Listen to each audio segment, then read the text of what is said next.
So far, we've seen how we can capture passwords from any computer that is in our network. And we've seen how we can even bypass HTTPS to capture passwords from famous websites that try to use encryption. What if the target person never actually entered their password? What if they use the Remember Me feature, so when they go to their website, they already get logged into that website? That way, they never enter the password is never sent to the server, and therefore will never be able to capture the password because it's not even sent. So let's have a look on that. So I'm on my target computer, and if I go to Dailymotion, I've already logged in there and I clicked on the Remember Me feature. So if I go to that website, you'll see that I'll already be logged into my account without having to enter my password. So in this case, the users actually get authenticated based on their cookies. So the cookies are stored in the browser, and every time the person tries to go to the website, they will be authenticated to their website based on the cookies. So what we can do is we can sniff these cookies and inject them into our browser, and therefore we'll be able to log into the account without entering the password, exactly the same way that the target person is being authenticated to their account. So to do that, we're going to use a tool called Ferret, and Ferret doesn't come installed with Kali. So to install it, you're going to have to run apt-get install Ferret Sidejack. I already have it installed here, so I'm just going to show you how to do it.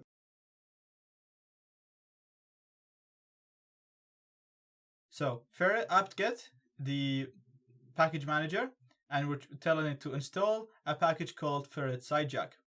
Once you hit enter, it will install it for you. Now I already have it installed, so it's telling me it's already installed.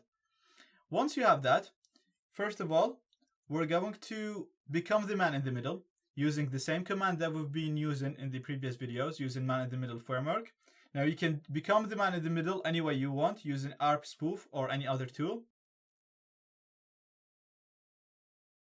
Once you're the man in the middle, we're going to use Ferret to capture the cookies. Now there is a Ferret plugin that comes in with man in the middle F, but I'm going to do it here just to show you how the whole process works together with another tool called Hamster. So I'm going to run Ferret, and running Ferret is very simple. All you have to do is just type in Ferret, and then you put your interface, which is ETH0 in my case. Again, if you're using your wireless card, then put the interface, the name of your wireless card. And Ferret is running now, and it's ready to capture cookies, and it's already capturing cookies.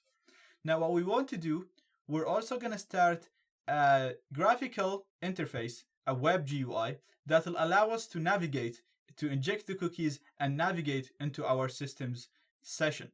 So to do that, we're going to use a tool called Hamster. And running Hamster is even simpler than Ferret, so all you have to do is just run Hamster.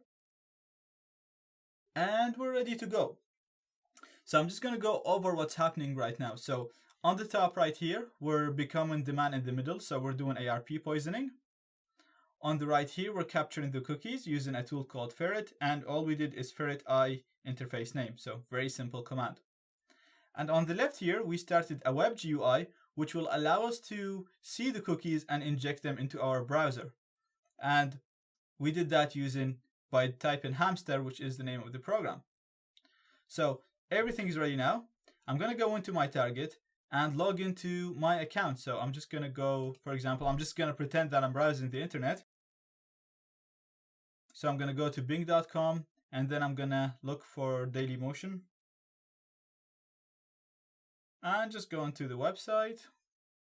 And as you can see, again, I'm being authenticated automatically without having to enter anything as username or a password. Now let's come here, and as you can see, now we managed to capture the cookies here on the right. And I'm going to copy this link that they gave us, that Ferret gave us, and I'm going to go to my browser. Now I need to modify my proxy settings to use Hamster. So we're going to go on the settings here. We're going to go on the preferences, advanced, network, settings, and we're going to set it to use a manual configuration, and we're going to put the port to 1234.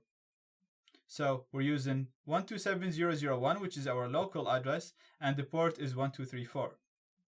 Click OK. And then we're going to navigate to the URL given to us by Ferret. So it's 127.0.0.1.1234. We go there. Now I've already selected my adapter, but in your case, you're going to need to go into adapters and enter ETH0. Click Submit Query. And we can see that here we have two targets. And my target is this one. That's my target IP. So I'm going to click on it. And you can see here on the left, we have all the URLs which contain cookies related to our target. So now obviously a lot of these are ads websites or ads URLs. And we can see here we have a URL for dailymotion.com. I'm going to open that in a new tab. And as you can see, I'm actually logged in as Zaid without having to enter my username or password. So I can go on my channel and do anything that the target person is able to do without using the username and the password.